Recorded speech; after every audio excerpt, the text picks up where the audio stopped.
Man is a portal through which one enters from the outer world of the gods, demons and souls into the inner world, from the greater world into the smaller. Small and insignificant is man, one leaves him soon behind, and thus enters once more into infinite space, into the microcosm, into the vast inner eternity. C.G. Jung. 7 Sermons to the Dead.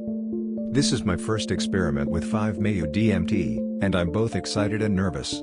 This compound is one that I've been wanting to try for a long time, thus the excitement. However, I don't use psychedelics nearly as much as I used to, and I feel that I'm losing my ability to let go and surrender control, so the prospect of a completely immersive experience is one that I both desire and fear.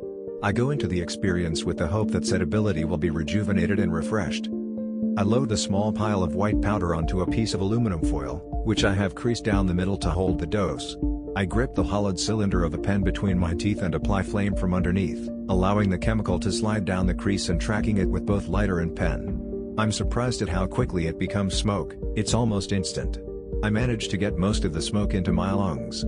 To me, the smoke is neither harsh nor particularly unpleasant tasting, it reminds me strongly of my days of smoking meth, the taste is almost identical. I immediately put down the apparatus and lay back.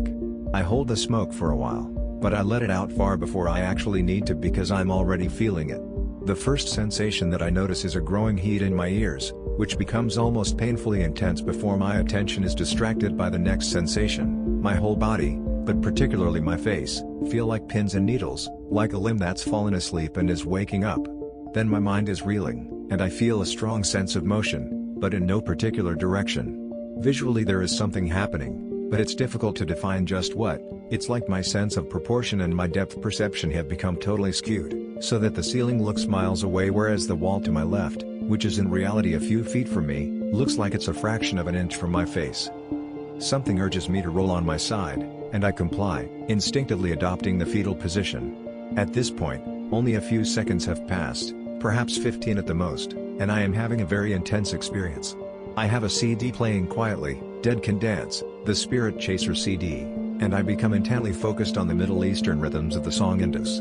The music sounds odd, most of all the vocals, which at this point in the song are wordless melodies, and the sound in general reminds me of a gramophone, sort of distant and scratchy and distorted. I close my eyes and it becomes far more clear, I open them and it becomes distorted again. An odd effect. I close my eyes again and slip into a not very deep trance, which I find enjoyable, possibly because I feel that I could leave the trance state if I wanted to. As I mentioned, I'm laying in a fetal position, and as I listen to the music I have the sensation that my curled limbs are curling further, and that my body is becoming a spiral. I gradually, well, it feels gradual, although in fact this all happened over the course of about 1 minute from inhaling, lose the conviction that I could remove myself from this trance, but surprisingly this idea does not frighten me. I feel very peaceful, and I just sort of float for a while, listening to the music without really being aware that I'm hearing it. It's interesting that the peak is really what I have the least to say about, because there isn't much that I can say about it. In the trance I feel no sense of the passage of time, in a literal sense because it seems to last both an eternity and an instant at the same time. During this non-time I do not have recognizable thoughts, but my first impression as I begin to surface from the trance is of being submerged in a warm, gentle ocean and drifting with the tide. The song ends and it seems to be some sort of trigger for me, because at that point I open my eyes. I'm having some difficulty breathing. I have a hard time worrying about it, but I do realize that breathing is somewhat important, so I make myself take deep, regulated breaths.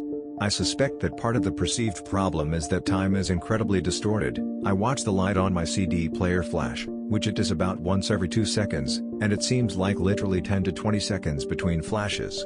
This is probably giving me the sense that long periods of time are elapsing between breaths. I shift to my back, close my eyes again, and focus on my breathing. It's now been about 12 minutes since I took the dose, and I figure that I'm coming down now, and I realize that at no point during the experience did I experience any fear. I want to get up at this point, but I make myself lay down for another 10 minutes to be on the safe side. The after effects remind me somewhat of more conventional psychedelics. I'm still tripping very hard, but compared to the previous 15 minutes I feel damn near sober. When I feel that it's safe too, I get up and walk around a bit. That seems to dispel most of the after effects. For the next hour or so I feel slightly off, but not in any serious way.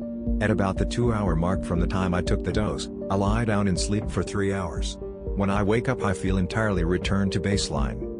In summary, this was a highly fulfilling experience.